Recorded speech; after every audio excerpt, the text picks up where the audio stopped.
السلام علیکم. أعوذ بالله من الشيطان الرجيم. بسم الله الرحمن الرحيم. والصلاة والسلام على رسولنا محمد سيد الأولين والآخرين.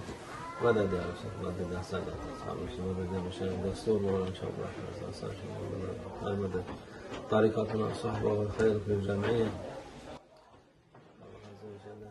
سب سے خوبصورت صفات اللہ عز و جل کے صفات ہیں.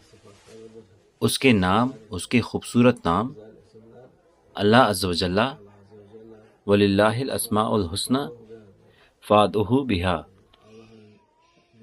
وہ کہتا ہے کہ اللہ کے خوبصورت نام لے کر دعا کریں، دعا قبول ہوتی ہے، کیونکہ جو اللہ کے سامنے گڑ گڑاتا ہے، اس کا ذکر کرتا ہے، وہ ہر طرح کی اچھائی کا وسیلہ ہے، وہ اس کو پائے گا. اللہ عز و جل کے سب سے خوبصورت نام ہے. خوبصورتی اللہ عز و جل کے لیے ہے. ایک خوبصورت انسان وہ ہے جو ہمارے رسول اللہ صلی اللہ علیہ وسلم کے ساتھ ہے اور اللہ کے ساتھ ہے، وہ خوبصورت ہیں.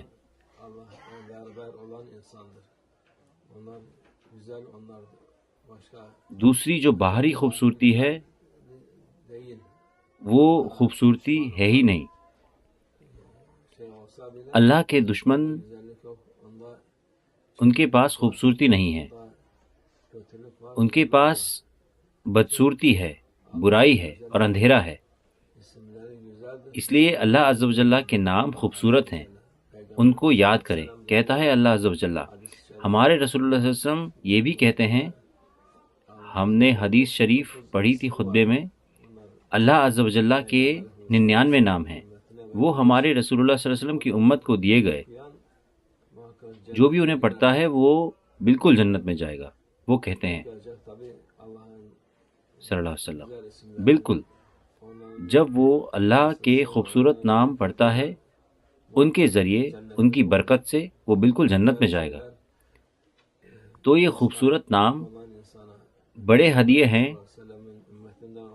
اس انسان کے لیے جو اسلام پر ہے.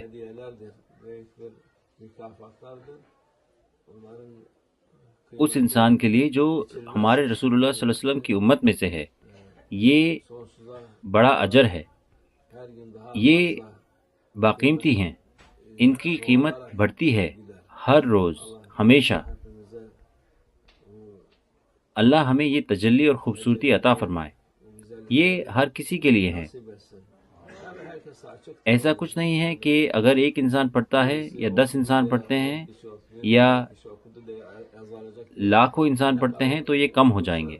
کوئی فرق نہیں پڑتا کتنے ہی لوگ انہیں پڑھیں، چاہے لاکھوں کروڑوں لوگ انہیں پڑھیں، پھر بھی اللہ کا خزانہ بے حد ہے، ان کو اسی حساب سے اجر ملے گا.